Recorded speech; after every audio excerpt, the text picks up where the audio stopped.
Hello and welcome. Today we're going to talk about something really profound and honestly incredibly compassionate. We're looking at a guide for how to offer real, meaningful support during one of life's most sacred moments, the transition of a loved one. It's about how we can turn our love into a guiding light when it is needed the most. It's a question that hits home for so many of us. When you're in that moment, it's so easy to feel helpless, just wishing you could do something more. You wonder, is there anything tangible I can do to help ease their journey? Well, what we're about to go through is a method for exactly that, a way you can actively, truly help guide a soul toward peace. And look, the guidance we're about to walk through, it isn't just wishful thinking. It's a very specific, structured practice for offering spiritual support, and it's rooted in ancient wisdom. In a time that can feel so full of uncertainty, this provides a clear, compassionate set of actions you can take. So where do we start? Well, the whole practice is built on a really strong foundation. It all begins with what's known as taking refuge. It's a way of connecting to a source of ultimate stability and peace, kind of like finding solid ground. Okay, so right at the heart of the practice are these three simple but incredibly powerful lines. First, we take refuge in the Buddha, that principle of enlightenment. Then in the Dhamma, which are the universal truths and teachings. And finally, in the Sangha, the community of practitioners. When you recite this, you're not just saying words, you're actively tapping into a powerful, stabilizing energy. All right, so once you've established that solid foundation, the next step is all about focus. It's about taking that spiritual energy you've just connected with and aiming it, directing it with a very specific, loving purpose for the person you're supporting. And this right here is the heart of it. You can even say your loved one's name right in the prayer, which makes it so personal. You're basically asking for the strength of those three refuges to create a guiding light for them. But what does that actually mean, a destination sign? So this is the key concept, Kari Namitta.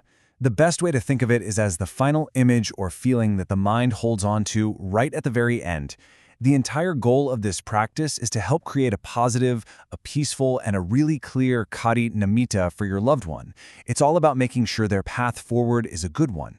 And this is so important. This isn't some heady, intellectual thing you think up in your brain. No, this is all about the heart. The teaching says this intention should be felt and sent from your heart space, right from the center of your chest. You can even visualize it as this warm, steady stream of light and compassion going from your heart directly to theirs, lighting up a clear and gentle path.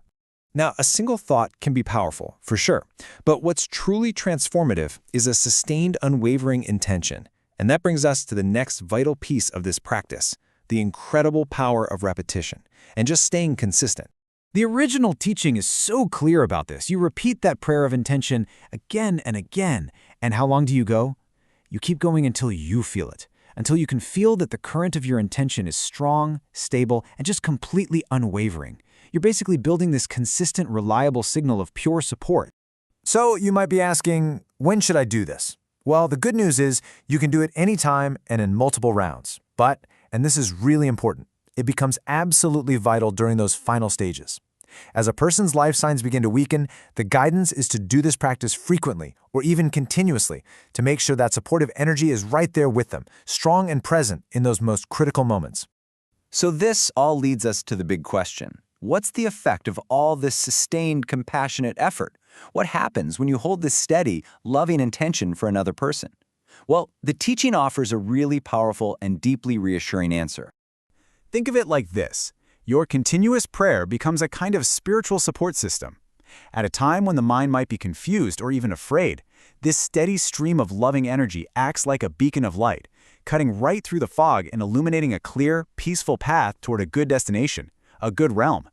And here it is. This is the ultimate promise of the practice. The Source doesn't say this might happen or that we hope it happens. It states with total confidence that this focused intention creates that supportive destination sign guiding the consciousness to a good realm. And that final confirmation is just absolute. This is certain. So as we wrap this up, it really leaves us with a powerful thought. In the face of life's greatest mystery, this practice gives us a way to turn our love into a real, tangible, guiding force. It empowers us to offer one of the most meaningful gifts we could ever possibly give, a clear and gentle path toward peace.